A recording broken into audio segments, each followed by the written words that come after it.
Welcome दोस्तों, इस video में बात करेंगे सोशल मीडिया की वायरल खबरें जुड़ी हैं असदुद्दीन ओवैसी से, उत्तर प्रदेश की महंत नरेंद्र गिरी से, गोदी मीडिया से और कुछ ऐसे स्वामी के बयान जो ईसाई और मुसलमानों के खिलाफ देते दिखाई दिए, और भारत के क्रिकेटर जी हाँ वसीम जाफर ने जो अनभक्त को जवाब दिया है। सोशल मीडिया पर जम करके सारी खबरें वायरल हैं, शेयर करेंगे। सबसे पहले आपके साथ असदुद्दीन ओवैसी के हवाले से क्या अपडेट है, क्योंकि उनके कल दिल्ली वाले घर पर हमला हुआ है जब वो अपने घर पर नहीं थे। उनके नौकर के साथ हाथापाई हुई है, बच्चे डरे हुए हैं। जी हां, हैदराबाद के एमपी के घर पर हमला दिल्ली में, और जिसने किया है वो हिंदू सेना के लोग हैं, जिनमें से 6 लोग गिरफ्तार हो चुके हैं। लेकिन ट्वीट करके जानकारी दी और सोशल मीडिया पर हैशटैग भी ट्रेंड करने लगा। असदुद्दीन ओवैसी ने अपने कुछ फोटो शेयर किए घर के, और उनका नेम प्लेट जो घर पे लगा था वो टूटा शेयर किया। कुछ तोड़ फोड़ वाले फोटो शेयर किए और बताया कि उनके घर पर जो हमला हुआ है वो उग्रवादी गुंडों ने किया है, दिल्ली के मकान पर तोड़ फोड़ करी है, और ट्वीट करके ये जानकारी दी है। और असदुद्दीन ओवैसी ने भारतीय जनता पार्टी और अमित शाह के ऊपर सवाल खड़े करे। आपके घर पर जो है वहाँ पर दिल्ली में आपके हमला हुआ है और जैसे डीजीपी ने बताया कुछ को डिटेन भी किया गया है। हिंदू सेना के लोग थे। यही तो रेडिकलाइज्ड हो चुके हैं लोग, और इनके रेडिकलाइजेशन की जिम्मेदारी बीजेपी सरकार पर आती है। वहीं दूसरी तरफ शेयर कर दें आपके साथ कि उत्तर प्रदेश के महंत नरेंद्र गिरी के हवाले से जो कल खबर निकल के आई, और सारा दिन सोशल मीडिया पर चर्चा इस बात का रहा कि उन्होंने सुसाइड करी। लेकिन पत्रकार जो हैं वो ये कह रहे थे कि ये सुसाइड नहीं, इसमें जांच होनी चाहिए। उसके पीछे की बहुत सारी वजहें हैं। उनके सुसाइड नोट में नाम लिखा हुआ था उनके शिष्य आनंद गिरी का, और आनंद गिरी के हवाले से मीडिया ने खबरें चलाने लगे कि वो किस तरीके से अय्याशबाज हैं, वो कैसे खर्चे करते हैं, वो पूरे मुल्क घूमते हैं, महंगी गाड़ियों में घूमते हैं। ऑस्ट्रेलिया की एक खबर भी निकल के आई जहां उनके ऊपर लड़की से छेड़छाड़ की जो है खबर भी निकल के आई थी। अब ये सब कुछ चल ही रहा था कि सुसाइड नोट पर जो है वो सवाल खड़े हो जाते हैं, क्योंकि सुसाइड नोट ये बताया जा रहा है कि नरेंद्र गिरी ने लिखा था, ये बताते हुए कि आनंद गिरी जो है वो मेरे खिलाफ एक प्लान करने वाले हैं, जिसके तहत वो कंप्यूटर में एक ऐसा फोटो बनाने वाले हैं जिस फोटो में मैं और एक महिला होगी, और वो वायरल करने वाले हैं मुझे बदनाम करने के लिए। और इस बदनामी को लेकर के मैं किन किन लोगों को जवाब देता फिरूंगा, इसलिए मैंने सुसाइड किया। अब इसके अंदर आनंद गिरी का नाम आया तो पुलिस ने आनंद गिरी को गिरफ्तार किया, लेकिन आनंद गिरी ने यह कहा कि मैं बेगुनाह हूं, और उन्होंने किसी और पर इल्जाम लगाया। लेकिन मीडिया ने आनंद गिरी के बारे में काफी कुछ चलाना शुरू कर दिया। लेकिन इसके बाद यह खबर निकल के आई कि महंत नरेंद्र गिरी के सुसाइड से पहले, क्योंकि मीडिया में सुसाइड बताया गया है तो सुसाइड ही रखेंगे, कि उससे पहले भारतीय जनता पार्टी के नेता ने उनसे आधे घंटे बात करी। अब यहां एक मुद्दा है, और दूसरा मुद्दा यहां यह है कि किस तरीके से राकेश टिकैत का वो बयान वायरल हो जाता है, जहां राकेश टिकैत जो है वो किसान आंदोलन के दौरान ये कहते सुनाई दिए थे कि उत्तर प्रदेश के चुनाव आने से पहले एक कुछ ऐसी ही वारदात होने वाली है। जिस वारदात के बारे में वो बात करते हैं, कुछ उसी तरीके की वारदात अभी होती दिखाई दी। उनका क्या बयान था, एक झलक उनके इस बयान पर डालें। सरकार ये चाहती थी कि इस आंदोलन में कत्लेआम हो, इस आंदोलन में हिंदू सिख हो, इस आंदोलन में मुस्लिम और हिंदू की लड़ाई हो। और आज भी जब भी उत्तर प्रदेश में अब चुनाव होंगे, किसी बड़े हिंदू लीडर की हत्या होगी, बचकर रहना, जो हिंदू की बात करते हैं, ये आरएसएस के लोग आपकी हत्या करवाने का काम करेंगे। ये सब कुछ चल ही रहा था कि सुसाइड नोट पर सवाल खड़े हो जाते हैं, क्योंकि 12 पन्नों का सुसाइड नोट सामने आता है जहां नरेंद्र गिरी ने वो सब कुछ लिखा, ऐसा बताया जा रहा है। लेकिन कुछ स्वामी, कुछ संतों के बयान अगर आप सुनेंगे, कुछ महंत लोगों के आप बयान सुनेंगे, तो उनके बयान के मुताबिक जो है, जो शख्स सिग्नेचर नहीं कर सकता वो 12 पन्नों का सुसाइड नोट कैसे लिख सकता है। 1, 2, 3 पेज का सुसाइड नोट बरामद हुआ है, तो नरेंद्र गिरी जी हस्ताक्षर कर लें, यही बहुत बड़ी बात थी। ऐसी परिस्थिति में कहीं किसी को फंसाने के लिए गहरा षड्यंत्र करके हत्या तो नहीं की गई है। लेकिन बात सिर्फ यहां नहीं है, बात यहां भी आके रुकती है कि एक महंत सुसाइड करेगा। अपने आप में एक बहुत बड़ा सवाल है। जो जानता है जीवन क्या है, जो पहचानता है ईश्वर को, वो सुसाइड करेगा क्या? उसे मुंह नहीं दिखाना होगा ईश्वर को? तो यहां सबसे बड़ी बात आती है कि ये खबर को लेकर के जांच की मांग चल रही है, और पत्रकार जो है इसको आत्महत्या नहीं, इसको हत्या बता रहे हैं। सोशल मीडिया पर एक तरफ ये कुछ चल रहा है तो दूसरी तरफ शेयर करें कि कल एक खबर शेयर करी थी आपके साथ कि कैसे जो है वो अफगानिस्तान से गुजरात के एक पोर्ट पे, जी हां, 3000 किलो हेरोइन, जी हां ड्रग्स, जिसकी कीमत 9000 करोड़, और वो पोर्ट किसी और का नहीं है, अडानी का पोर्ट है। सोशल मीडिया पर यह मांग होने लगी कि कब मीडिया इस पर डिबेट करेगा और मीडिया में सन्नाटा था।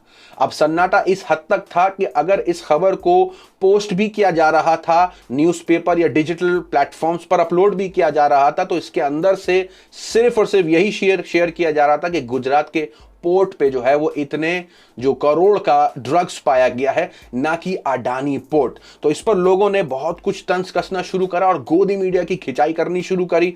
और गोदी मीडिया की इस हद तक खिंचाई करी कि एक यूजर ने इस पर लिखा कि अडानी के बंदरगाहों पर 3000 किलो हेरोइन बरामद हुई है, लेकिन गोदी मीडिया और अनभक्त चुप हैं। लेकिन अगर गलती से सोनू सूद के घर पर 3 ग्राम सुपारी भी मिल जाती तो यही गोदी मीडिया उसे देशद्रोही साबित कर देते।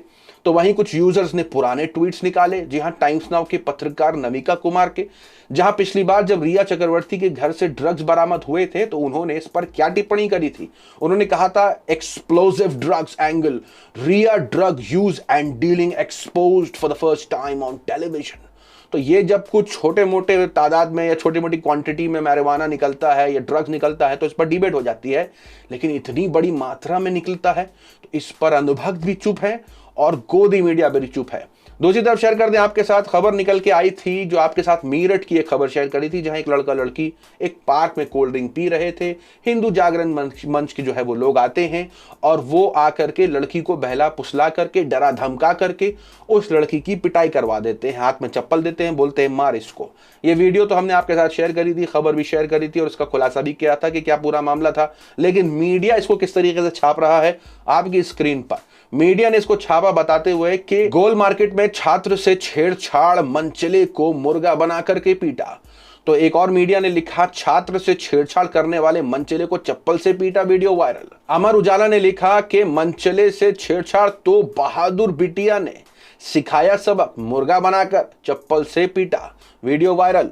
और तो और कुछ और जो है न्यूज़ चैनलों ने कुछ इसी तरीके से इस खबर को छापा, जबकि ये खबर बता चुके हैं कि वो लड़का लड़की एक दूसरे को जानते थे, दोस्त थे। लड़की ने मारने के बावजूद भी जो है वो हिंदू जागरण मंच के ऊपर ही कार्रवाई करने की मांग करी कि इन्होंने मेरे साथ ज़बरदस्ती करी थी।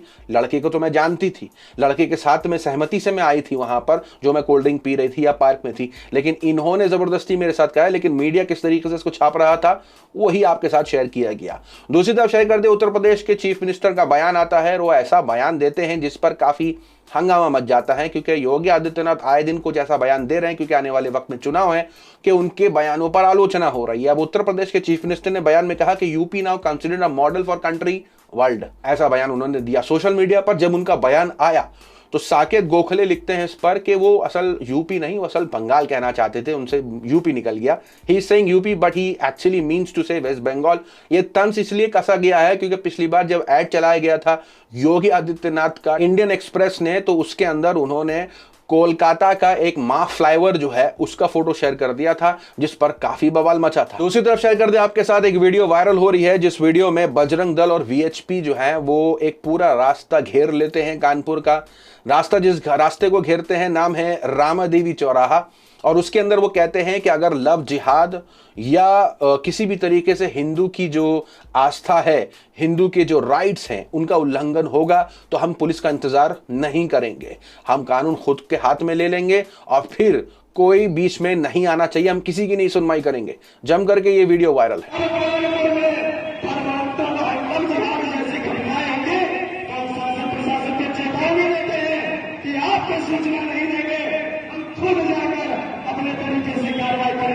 जैसा कि आपने इस बयान को सुना, इसके बाद यूपी पुलिस को टैग किया जाने लगा, कार्रवाई की मांग होने लगी। तो दूसरी तरफ बयान निकल के आया परमहंस का, जी हां, परमहंस दास का बयान आया, जिसके अंदर वो बदला लेने की बात करते हैं ईसाई और मुसलमानों से और कहते हैं कि हम इन्हें निकाल फेंकेंगे, नहीं रहने देंगे। ईसाई और मुस्लिम हैं, एक एक करके सबको बाहर किया जाएगा। जितना हमारे हिंदुओं की हत्या हुई सबका बदला लेंगे।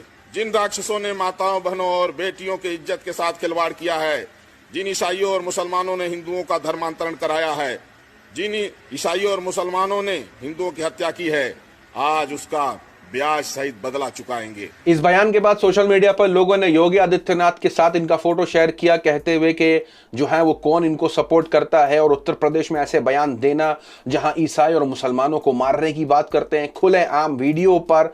तो सोशल मीडिया पर ऐसे बयान काफी वायरल होने लगे। दूसरी तरफ शेयर कर दें आपके साथ कि जिस समाज का आज हम हिस्सा हैं उसके अंदर कुछ ऐसी खबरें जब निकल के आती हैं तो काफी दुख होता है कि एजुकेशन के नाम पर आज भी हम ऐसे हैं जहां एक 2 साल का बच्चा भी अगर मंदिर चला जाए तो उसके परिवार के ऊपर 25,000 का जुर्माना लगा देते हैं, और ये कोई और नहीं लगाता, ये लगाने वाले अपर कास्ट के लोग होते हैं। खबर निकल के आई जहां 2 साल के दलित बच्चा, 2 साल का दलित बच्चा मंदिर में चला जाता है। मंदिर में जाने के बाद जो अपर कास्ट के लोग होते हैं वो पूरा मंदिर जो है वो सफाई कराते हैं, प्योरीफाई करवाते हैं, क्योंकि दलित ने एंटर करा, 2 साल का बच्चे ने एंटर करा, और वो परिवार के ऊपर जो है वो 25,000 का फाइन कर देते हैं।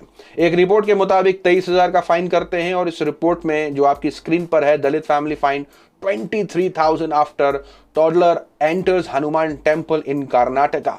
लेकिन इसके बाद फिर पुलिस मामले को हाथ में लेती है और जो लोग फाइन करते हैं उनको जो है वो फटकार लगाती है और माफी मंगवाती है लड़के के परिवार से कि आपने ऐसा क्यों करा। तो वो माफी मांगते हैं, लेकिन फिर भी अगर पुलिस नहीं होती, कार्रवाई नहीं होती तो किस तरीके के हालात होते, कैसा डर का माहौल होता, ये अपने आप में सोचने वाली बात है। दूसरी तरफ शेयर कर दे कि अनभक्त ऐसे होते हैं कि बस जज्बात से फैसला करते हैं, उनके लिए सही गलत कुछ नहीं होता, उनको क्या अच्छा बुरा लगता है उनको इसी से लेना देना होता है। सही क्या गलत क्या, आवाम के लिए, सोसाइटी के लिए, हर किसी के लिए अच्छा क्या होता है, इतनी दूर तक उनकी सोच जाती नहीं है।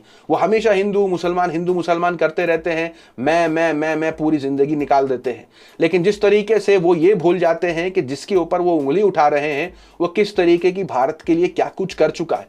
एक कमरे में मोबाइल में लेकर के जो कुछ भी इंसान ट्विटर पर लिख तो दे, लेकिन जिसके बारे में लिख रहा होता है वो सोचने की जरूरत है कि जिसके बारे में आप लिख रहे हैं वो शख्सियत कौन है। वसीम जाफर जो है वो एक मामले पर अपनी टिप्पणी देते हैं, क्योंकि पीसीबी पाकिस्तान क्रिकेट बोर्ड और ईसीबी इंग्लैंड क्रिकेट बोर्ड के बीच में कुछ ऐसे फासले बढ़ जाते हैं जिसकी वजह से सारा विवाद है। कहानी कुछ तरीके की है कि पीसीबी जो है वो नाराज था इस बात से कि ईसीबी ने, इंग्लैंड क्रिकेट बोर्ड ने जो है अपनी टीम को पाकिस्तान आने से जो है भेजने से मना कर दिया फॉर सिक्योरिटी थ्रेट्स। और न्यूजीलैंड टीम जो है वहां पहुंची हुई थी, क्रिकेट टीम वहां पहुंची हुई थी, पाकिस्तान में क्वारंटाइन थी, क्वारंटाइन के बाद ट्रेनिंग सेशन हुआ, उसके कुछ ही दिनों के बाद मैच स्टार्ट था, लेकिन न्यूजीलैंड टीम को भी वापस बुला लिया जाता है और इंग्लैंड भी पीछे हट जाता है। अब इस खबर के निकलने के बाद एक क्रिकेट कम्युनिटी के लिहाज से वसीम जाफर एक ट्वीट करते हैं जिसके अंदर वो यही लिखते हैं कि काफी डिसअपॉइंटेड है वो ईसीबी से कि उन्होंने ऐसा फैसला लिया और सिक्योरिटी थ्रेट का जो है वो मामला बताया। अब इस बात के बाद जो अनभक्त है वो उनको इस बात पर ट्वीट कर देते हैं कहते हुए कि वसीम भाई वही हैं जो इंडिया पाकिस्तान के मैच में पाकिस्तान को चीयर करते हैं in the name of sporting spirit, मतलब स्पोर्ट की स्पिरिट के लिए जो है वसीम जाफर पाकिस्तान को सपोर्ट करते हैं। अनभक्त ऐसा कह रहे हैं और ये लोग जो हैं अनभक्त जो हैं वो इरफान पठान को भी नहीं छोड़ते हैं। और इरफान पठान ने एक टेस्ट मैच में हैट्रिक ली थी पाकिस्तान के खिलाफ, उनको ये तक नहीं पता है, पता भी होगी तो आंखों में पट्टी बंदी हुई है और यही नहीं जानते किसके बारे में क्या बोले जा रहे हैं। यही है अनभक्त की पहचान के सुध बुध नहीं होती, अलग नशे में जीते हैं। नशा वैसा वाला नहीं लेकिन दिमागी नशा जिसके अंदर अच्छाई बुराई की कोई पहचान नहीं होती, सही गलत की नहीं होती, बस अपनी होती है। उन्हें क्या अच्छा बुरा लगता है इसी की उनको ज्यादा परवाह होती है। तो वसीम जाफर ने ऐसा जवाब दिया है मुंह तोड़ उनके मुंह पर कि इसके बाद वो शायद ही जवाब दे पाए किसी भी ऐसे मुसलमान के बारे में जो बार बार पाकिस्तान का मुद्दा उठाते हैं और मुसलमानों के बारे में ये पूछने की कोशिश करते हैं कि आप कितने लॉयल है भारत के लिए। यही सवाल असल होता है। तो वसीम जाफर ने जवाब दिया एक स्क्रीनशॉट शेयर करते हुए जहां उन्होंने पाकिस्तान के खिलाफ 202 रन बनाए थे और जो मैच पाकिस्तान जीतने वाला था उसको ड्रॉ कर दिया था। वसीम जाफर ये ट्वीट शेयर करते हैं अनभक्त के साथ और अनभक्त जो है वो इस हद तक शर्मिंदा हो जाता है कि उसे अपना ट्वीट डिलीट करना पड़ता है। ऐसे काम ही क्यों करते हो कि तुम्हें शर्मिंदा होना पड़े, लेकिन नहीं, पट्टियां बंदी हुई हैं, न दिखता न समझ आता है। सोशल मीडिया पर जम करके सारी खबरें वायरल हैं, अपनी राय कमेंट में जरूर दें। मिलूंगा अगली वीडियो में, तब तक के लिए अपना ख्याल रखें।